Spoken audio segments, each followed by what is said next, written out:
बहुत समय पहले स्वर्णपुर नाम का एक राज्य था जहां सूरज कभी नहीं डूबता था। वहां के राजा रानी अपनी इकलौती राजकुमारी से प्राणों से भी ज्यादा प्रेम करते थे। राजकुमारी सुंदर और गुणी थी, लेकिन नियति ने उसके लिए कुछ और ही लिख रखा था। जैसे ही राजकुमारी ने अपने जीवन के 15वें वर्ष में कदम रखा, एक विचित्र घटना घटी। उसकी परछाई अचानक गायब हो गई। राजा और रानी गहरे शोक और चिंता में डूब गए। उन्होंने दूर दूर से साधु संतों और पंडितों को बुलाया, पर किसी के पास इस समस्या का समाधान नहीं था। एक दिन राज्य में एक बहुत ही पहुंचे हुए ज्ञानी बाबा आए। उन्होंने अपनी दिव्य दृष्टि से देखकर बताया, राजन, राजकुमारी के जन्म के समय उन पर एक प्राचीन श्राप लगा था। इसी श्राप के कारण उनकी परछाई गायब हुई है। राजा ने व्याकुल होकर पूछा, महात्मन, इसका उपाय क्या है? बाबा ने उत्तर दिया, इसका केवल एक ही मार्ग है। आपको पाताल लोक के उस आधे मनुष्य और आधे सांप नाग मानव को ढूंढना होगा और उसकी परछाई राजकुमारी को देनी होगी, तभी राजकुमारी का जीवन सामान्य हो पाएगा। यह खबर पूरे राज्य में आग की तरह फैल गई। पड़ोसी राज्य का एक वीर राजकुमार,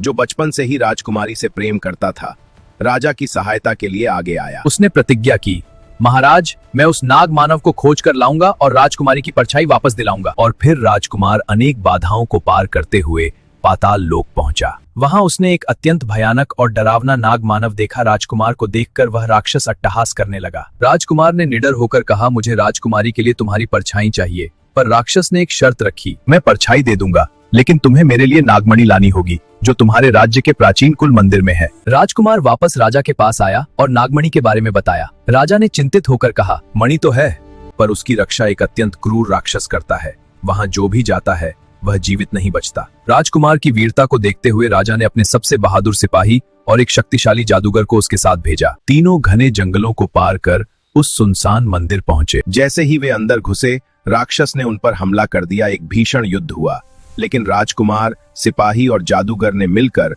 राक्षस को चारों ओर से घेर लिया, उसे जंजीरों में जकड़ दिया और अंततः उसे मारकर नागमणि प्राप्त कर ली। जैसे ही नागमणि की चमक फैली, तो जादूगर के वेश में छिपे उस चेले ने अपना असली रंग दिखा दिया। वह राजकुमार और सिपाही को घायल कर नागमणि छीनकर भाग निकला।